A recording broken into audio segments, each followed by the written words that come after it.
तो फ्रेंड्स, आइए आज सॉल्यूशन चैप्टर की बात करते हैं। सॉल्यूशन चैप्टर जो आपके पास है, जिसको आप कोलिगेटिव प्रॉपर्टीज के नाम से भी जानते हो, उसमें बहुत सारे इंटरेस्टिंग क्वेश्चंस हैं, बहुत सारे इंटरेस्टिंग लॉ हैं, जिनमें एक है रॉल्स लॉ। तो आइए रॉल्स लॉ को समझते हैं और एग्जाम के प्रिपरेशन को स्ट्रॉन्ग करते हैं। देखिए, रॉल्स लॉ को जानने के पहले हम लोगों को कुछ पॉइंट्स को समझना होगा। जैसे फर्स्ट पॉइंट है वोलेटाइल सब्सटेंस। वोलेटाइल सब्सटेंस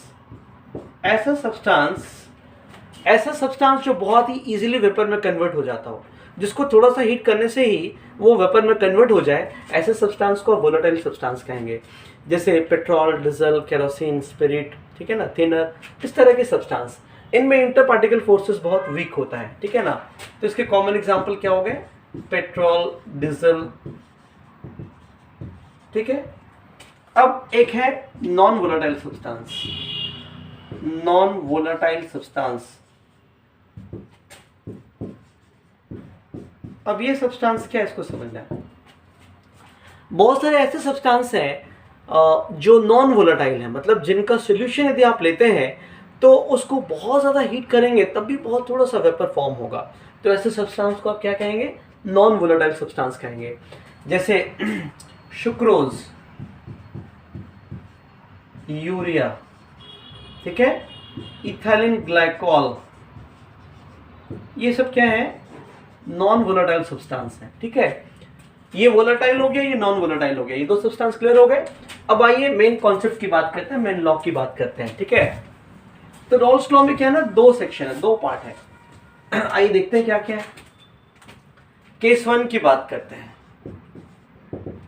देखिए, आपके पास मान लीजिए प्योर पेट्रोल है 10 मोल्स, ठीक है, उसका अपना एक वेपर प्रेशर होगा।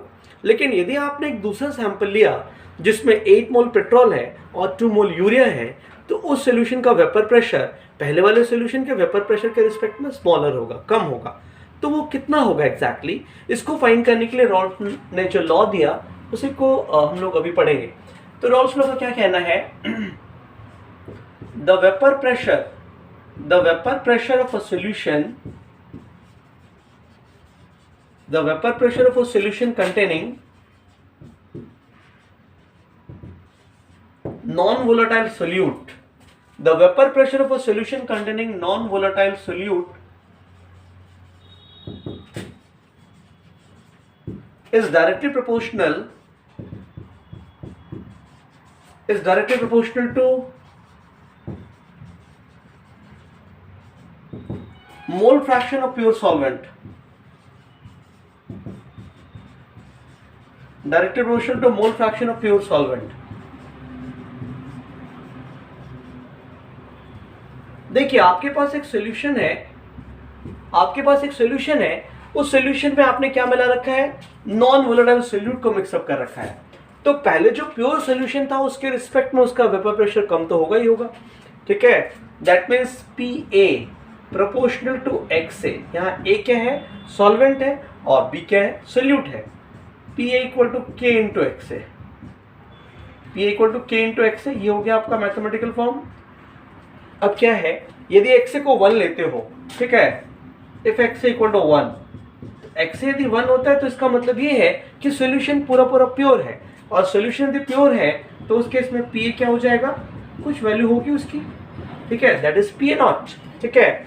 दैट मीन्स अब इक्वेशन 1 में यदि पुट करोगे इस वैल्यू को तो क्या मिलेगा? Therefore, PA not equal to K into 1. So K की वैल्यू क्या हो जाएगी? PA not. K क्या हो गया? PA not.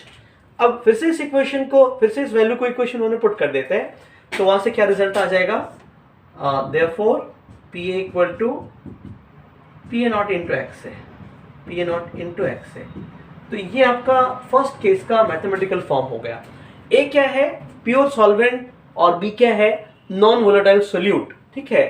तो आप देख सकते हैं फॉर्मूला को, PA equal to PA naught into XA। PA naught क्या है?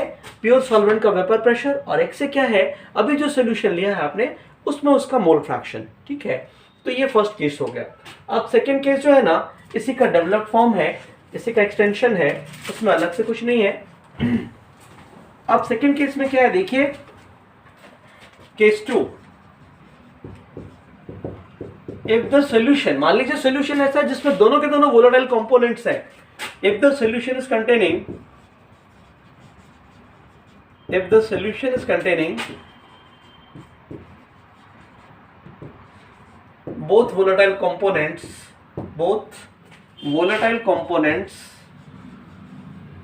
if the solution is containing both volatile components,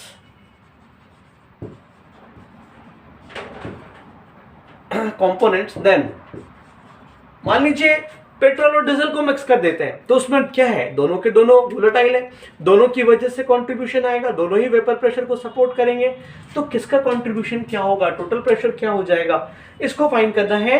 और ये केस 2 का मेन मोटो है, मेन टारगेट है, ठीक है।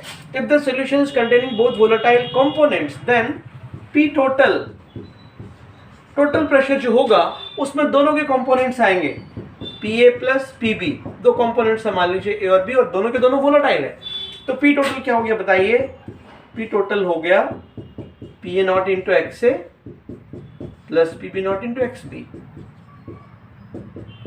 ठीक है, ये फॉर्मूला हो गया। तो रॉल्स लॉ का जो फर्स्ट केस था उसी का यूज तो हो रहा है यहाँ पे, जो भी वोलेटाइल पार्ट है उसी की वजह से वेपर प्रेशर होगा। हाँ, यहाँ एक इंटरेस्टिंग पॉइंट ये है, X A plus X B equal to 1, ठीक है, एक्स और एक्स बी को प्लस करके क्या मिलेगा 1, दो कंपोनेंट है तो दोनों के मोल फ्रैक्शन का सम तो 1 होना ही है। तो ये बहुत इंटरेस्टिंग है, इसमें न्यूमेरिकल्स भी होते हैं, ठीक है, आपको प्रैक्टिस कर लेना चाहिए, एग्जाम बहुत क्लोज है इसलिए हम लोग थोड़ा सीरियसली पढ़ाई कर रहे हैं, ठीक है, आपको भी सीरियस होकर के पढ़ना चाहिए। ओके फ्रेंड्स, मिलते हैं नेक्स्ट वीडियो में, till then take care and good bye.